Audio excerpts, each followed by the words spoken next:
Exactly 20 years ago, US forces with the UK and other allies invaded Iraq in order to oust dictator Saddam Hussein. It was part of what the US called its war on terror, begun by President George W. Bush after the 9/11 terrorist attack in 2001.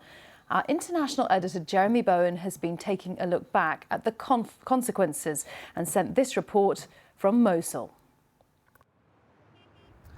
A lot of the old city of Mosul hasn't been rebuilt yet.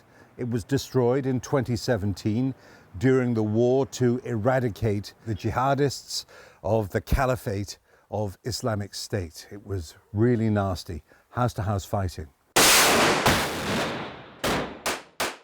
And it went on for months. I was here at the time, and a lot of civilians, as well as fighters, were killed.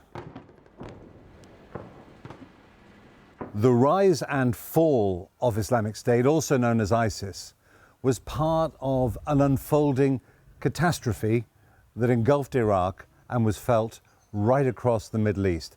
Now, a lot of it goes back to March 2003. That was when the Americans and the British and their allies invaded Iraq. The Americans called the massive air raids with which they opened the war shock and awe. They claimed, wrongly, that this was the way to make the Middle East safer for everyone.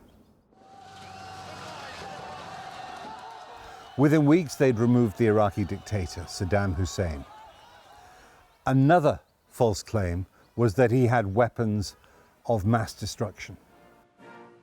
The US Navy flew President George W. Bush out to an aircraft carrier where he declared victory. The tyrant has fallen and Iraq is free. He could not have been more wrong.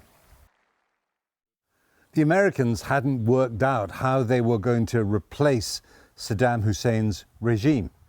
In the end, they imposed a system that turned sectarian and ethnic groups against each other.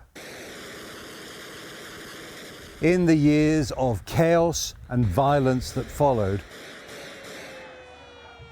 hundreds of thousands of Iraqis were killed. No one knows how many exactly, as armed groups fought each other, fought the Americans, and killed each other's civilians. Much of Mosul and other cities has been rebuilt. There are bright spots. As for the West, the Americans and the British, the invaders, a lot of the world just laughs when they talk about peace or international law because of what happened here. But what matters most is the effect on the lives of millions of people, not just in Iraq, but across the wider Middle East, who suffered and died because of the invasion and its consequences. Jeremy Bowen, BBC News, Mosul.